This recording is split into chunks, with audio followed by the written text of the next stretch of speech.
Israel പ്രക്ഷോഭം കത്തുമ്പോൾ Iran ഭരണകൂടമാകട്ടെ ആ പ്രക്ഷോഭത്തിനെതിരെ മൗനം പാലിക്കുകയാണ്. ഇതോടുകൂടി തന്നെ ഇറാന്റെ പരമോന്നത നേതാവ് അയത്തുള്ള അലി ഖൊമൈനി ആകട്ടെ രാജ്യം വിടാൻ തയ്യാറെടുക്കുന്നു എന്ന റിപ്പോർട്ടുകളാണ് പുറത്തു വന്നിരിക്കുന്നത്. ഇന്റലിജൻസ് വിവരങ്ങൾ പുറത്തു വന്നിരിക്കുന്നതനുസരിച്ചുകൊണ്ട് ഖൊമൈനി ആകട്ടെ റഷ്യയിലേക്ക് പലായനം ചെയ്യാൻ ഒരുങ്ങുന്നതായി തന്നെ റിപ്പോർട്ട് സൂചിപ്പിക്കുന്നു. ഇതിൽ നിഗൂഢമായ പദ്ധതികൾ ഒളിഞ്ഞിരിക്കുന്നുണ്ട് എന്ന് തന്നെയാണ് മറ്റൊരു വസ്തുത. മാത്രമല്ല, പൊതുജന വികാരം ഖൊമൈനി ഉടൻ തന്നെ നാടുവിടണം എന്നത് തന്നെയായിരുന്നു.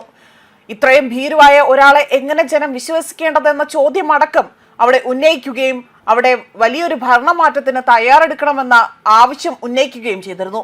രാഷ്ട്രീയ മാറ്റം ആവശ്യപ്പെട്ടുകൊണ്ട് ഇറാനിലാകട്ടെ യുവാക്കൾ വലിയ പ്രതിഷേധ സമരങ്ങൾ നടത്തുകയും ചെയ്തു എന്നതുപോലും വലിയ പ്രശ്നങ്ങൾ സൃഷ്ടിക്കുന്നു. ആ സമയത്ത് പോലും ഖൊമൈനിക്ക് കുലുക്കമില്ലാതെ തന്നെ അവിടെ അദ്ദേഹം അടിയുറച്ച് നിൽക്കുന്നതായും കാണാൻ സാധിക്കുന്നു. സ്വന്തം മകനെ പിൻഗാമിയാക്കി തലപ്പത്തിരുത്തുന്നതിൽ നിന്നും അദ്ദേഹമാകട്ടെ അവിടെ ആ ഒരു നടപടി സ്വീകരിക്കാതെ തന്നെ ഒഴിഞ്ഞു മാറുകയാണ് ഉണ്ടായിരിക്കുന്നത്.